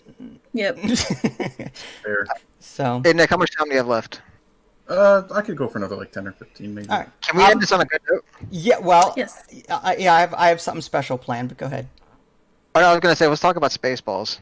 Real quick, and then I want to get to this special thing. I want to end this. I want to end this on a good note because I hate ending stuff on a What bad about the note. Christmas special? Like I said, I want to end this on a good note. Okay. All right. So, I just want to say, like, Spaceballs was by far like one of my favorite movies. is it because of this scene? Lord Helmet, what? You need it on the bridge, sir. Knock on my door. Knock next time. Yes, sir. Did you see anything? No, sir. I didn't see you playing with your dolls again. Good. Man, they don't make parody movies like they used to. Mel Brooks. Adley, have you ever seen that movie?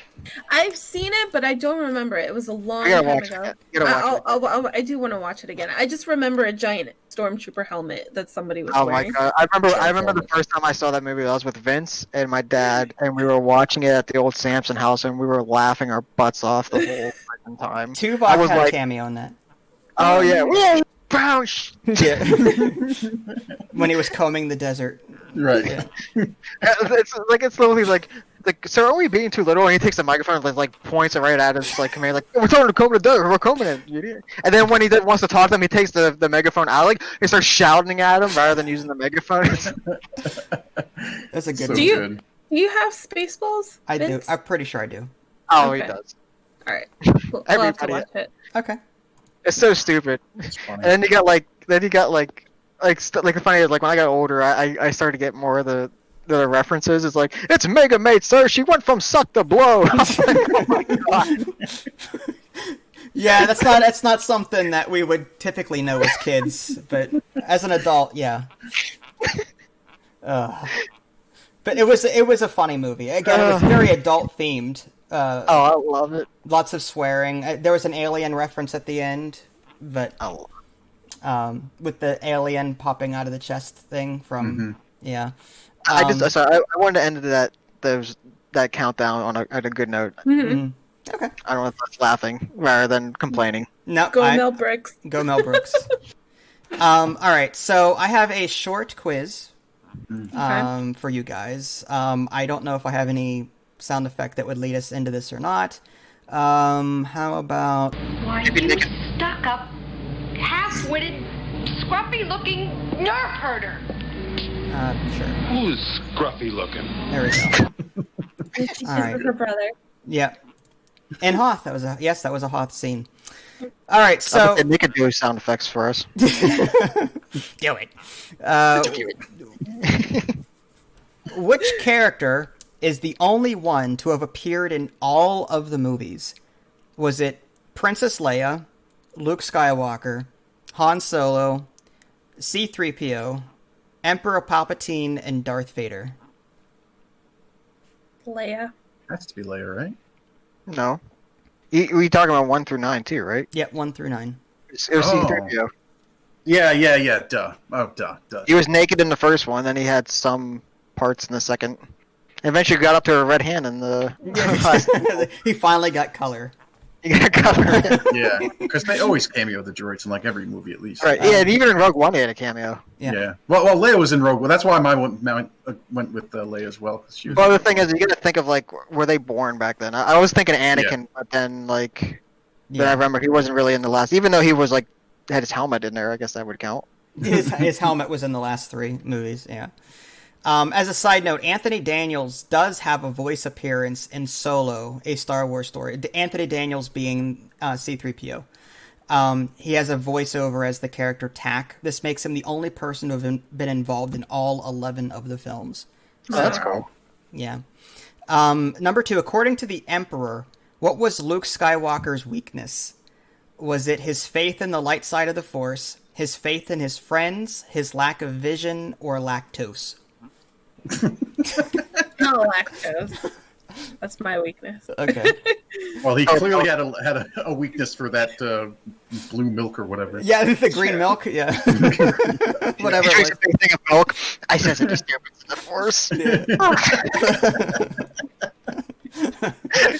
I could have answered that without the multiple choice, honestly, but Okay. What do you think it is, hon? What were the choices? What was his weakness, Luke Skywalker? His faith in the light side of the Force, his faith in his friends, his lack of vision, or lactose? His lack of vision. His lack of vision. Okay. What do you think, Nick? Faith in his friends. Yep. And That's it, yeah. Dave, you knew that. Yep. Yeah. Dang it. Dang it. I'm So, so bad. hon, you get a... No. Yeah, all right. Everyone else gets a...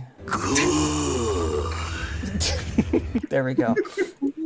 Can I just say that the prequels have introduced so many like memes and sound clips that have just made the world better? Yes. Do it. Good.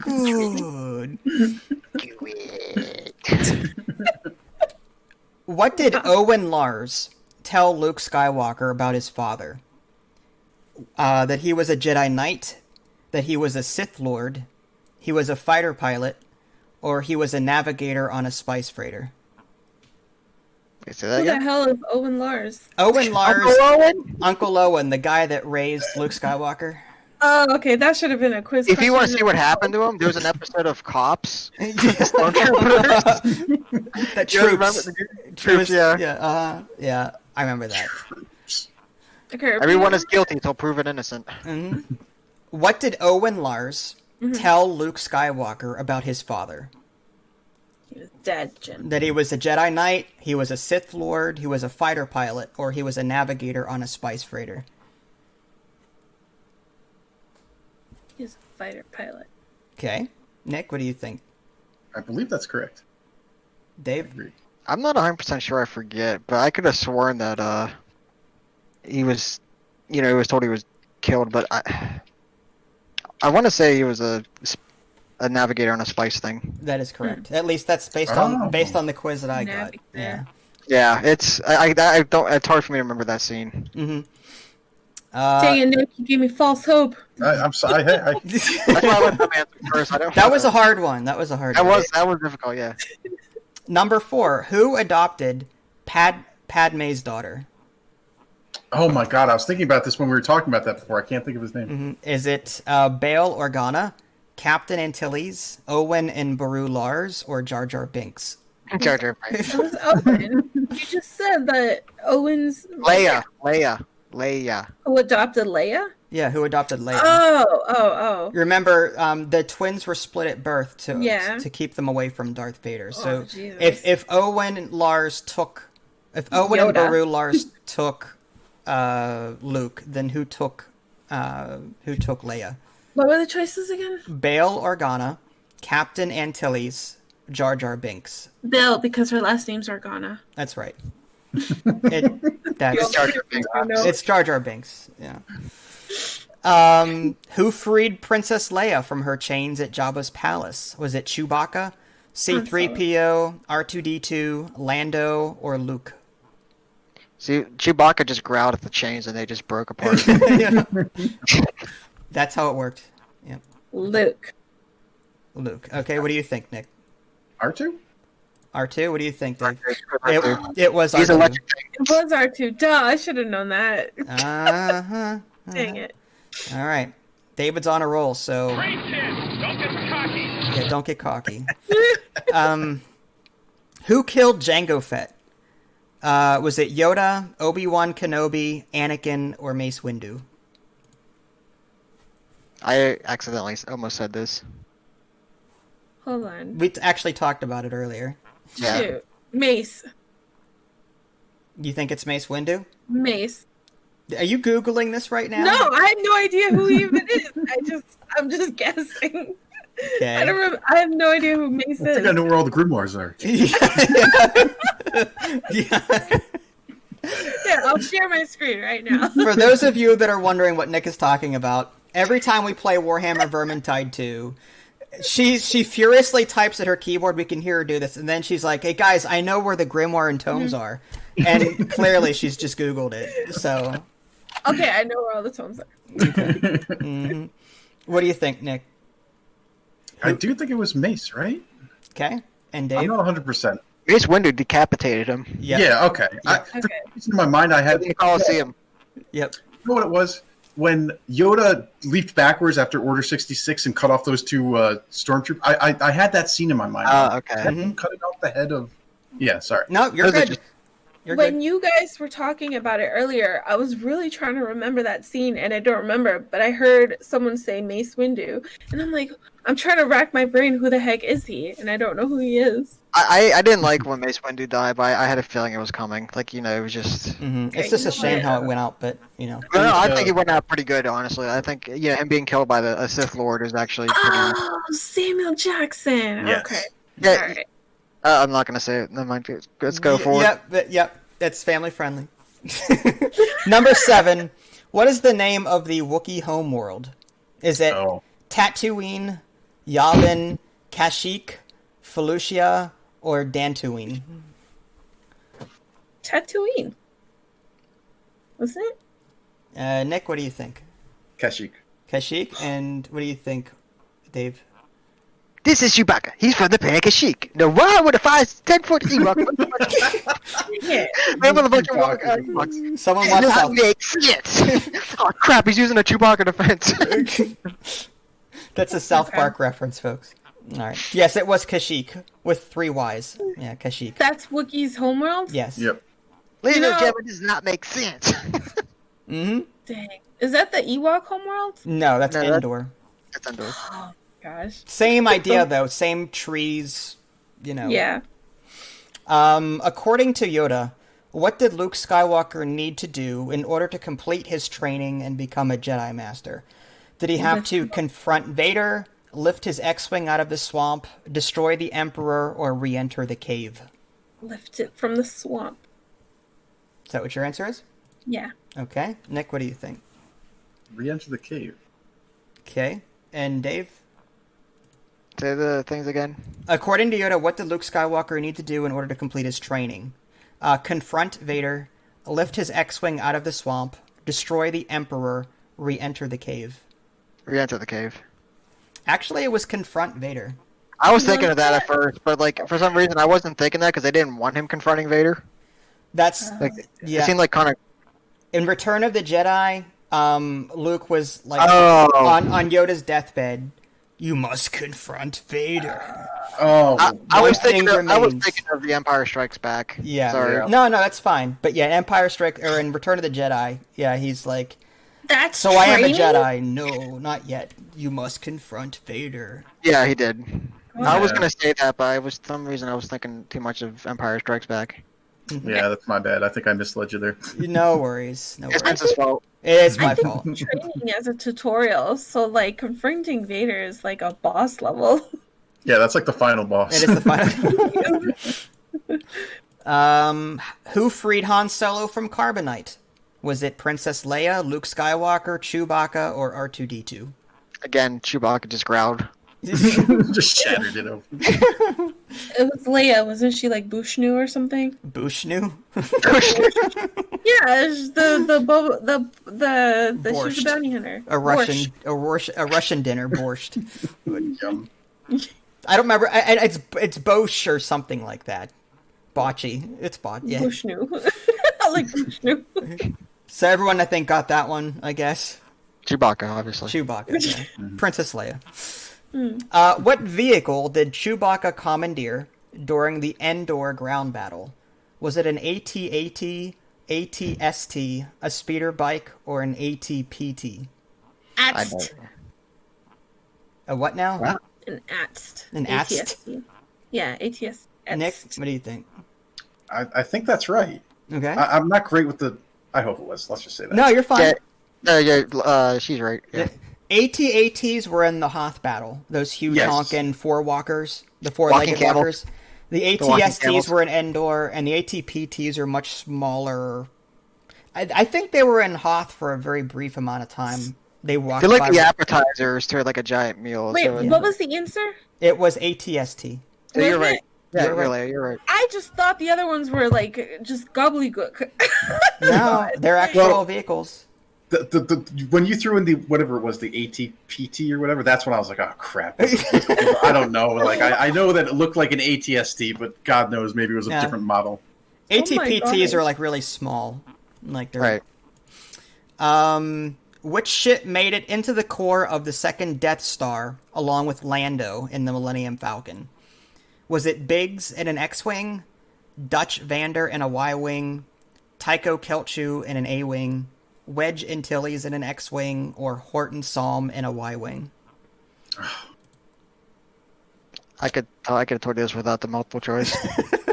I'm such a nerd. I think it's big. Biggs. You think it's Biggs in an X-Wing? Okay. What do you think, Nick? Or wedge. I don't know. I thought it was a Y-wing, but I could be wrong on that too. And I know there was two, but I couldn't tell you. It's okay. What do you It was an X-wing and Wedge Antilles. Wedge It was an X-wing. Was it wedge? It was Dang. Wedge. It was Wedge, yeah. Dang, I should have known. Biggs died in the New Hope. Right. I don't know why I thought it was a Y-wing. Okay. Han uses a lightsaber once. When was it? Was When it? he hurt his toe. Oh, I made a joke about this. Yeah, he's literally made a joke. Do I even need to read the multiple choice? Do you guys already Yes. know this? I don't know this. You don't know this, really? Mm-mm. Seriously? Mhm. After all the crap? All right, I'll read the multiple choice then. Did he use it while fighting Darth Vader to save Leia on Hoth, to cut open a tauntaun to save Luke on Hoth, or opening a door to save Chewie on Tatooine? Wasn't it to cut open a tauntaun? It was. Yeah, remember I made the lukewarm joke? Oh yeah, that's right. See, you got it.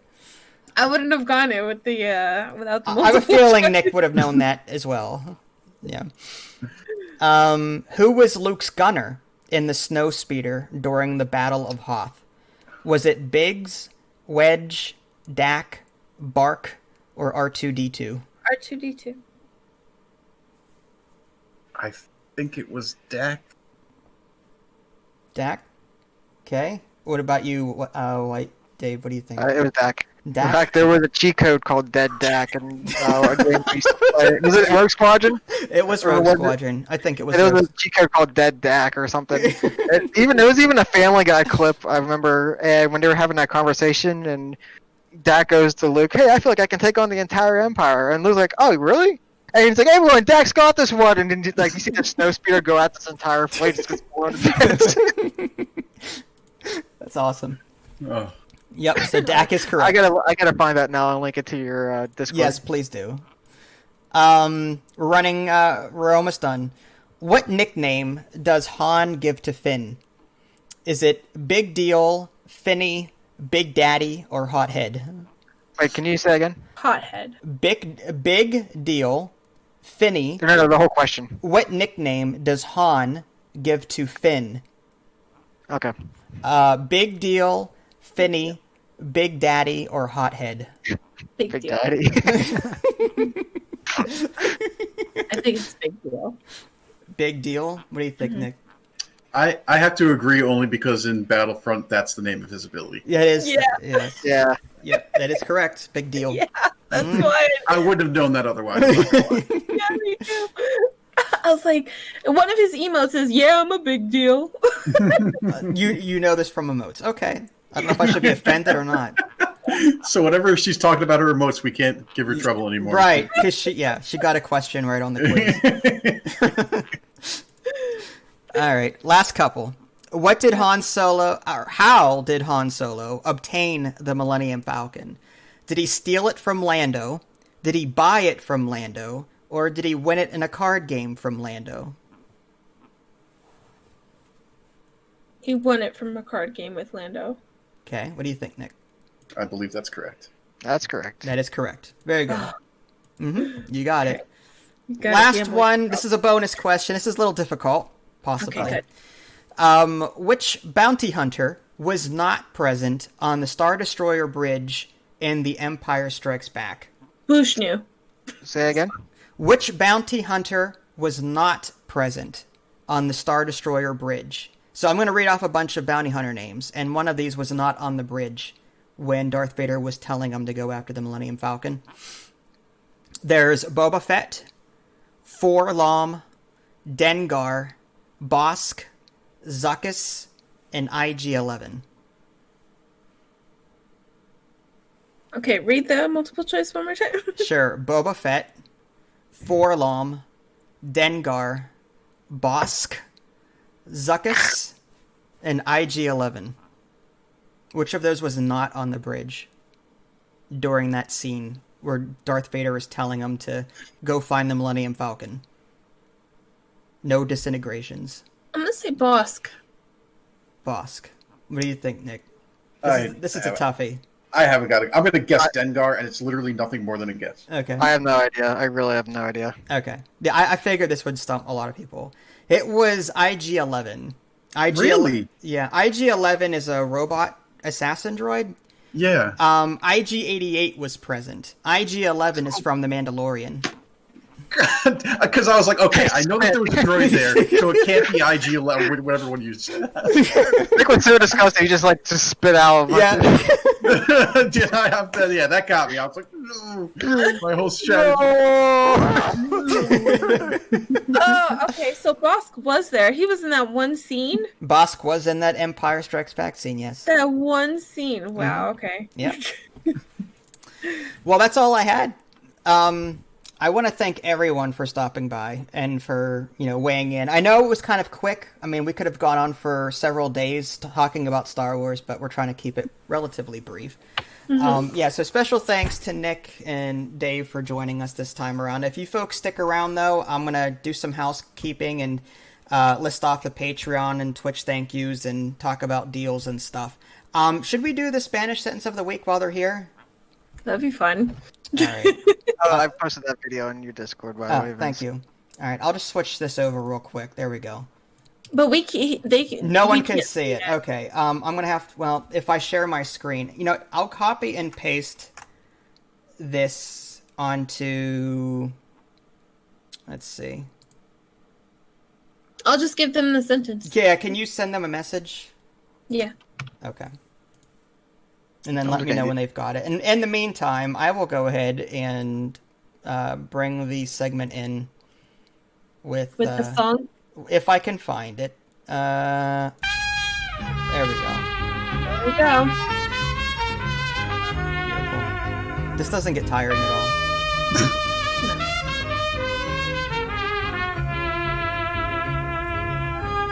Did you guys get the sentences from Idly? I gave it to you just now, and Nick, I gave it to you as well. Okay. So I'm going to try and translate this, and Dave, Nick, you're free to chime in and see if I'm wrong about this or not. I think The Last Jedi has a better chance of becoming a better movie than me translating this. All right. Estos son los de la nave estelar en la que olvido su nombre, hasta alcanzar lugares donde nadie ha ido antes. So, still a better story than the Force Awakens, the Last Jedi. It's still a better story. So, all right. My guess is that, okay, Estos is the son of Vias, the lost son of Vihalis, okay? Estelar is stellar, and Olvido is libido. So, I'm thinking that Estos, the lost son of Vihalis, whatever, has a stellar libido by name being by reputation. So that's the first part of it. The second part, hasta alcanzar lugares donde nadie ha ido antes, whatever. So donde is where, Nadia is Nadia, is Spanish for Nadia, and lugares is lugi. So I'm thinking Lugi. So it's saying, where did Nadia hawk a Lugi? Alcanazar is Alcatraz. That's Spanish for Alcatraz. Oh. So I think that's the translation. Does anyone else want to weigh in on this? Because I'm pretty sure I got it. If it was German, I could help you out with that. No, I think he nailed it. I nailed it. 100% nailed it. Okay. Made more sense than than the other movies. Last two movies. No. Was that right, hon? Is that perfect? Correcto? Very perfect. Okay. What was it? It translates, or it says, estos son los viajes de la nave estelar a la que olvido su nombre, hasta alcanzar lugares donde nadie ha ido antes. It means, these are the voyages of the starship whose name I forget, until reaching places where no one has gone before. This is Star Wars! What are you Alright. Wow. Once again, what is perfect for this podcast? Once again, applications are open for a new co-host.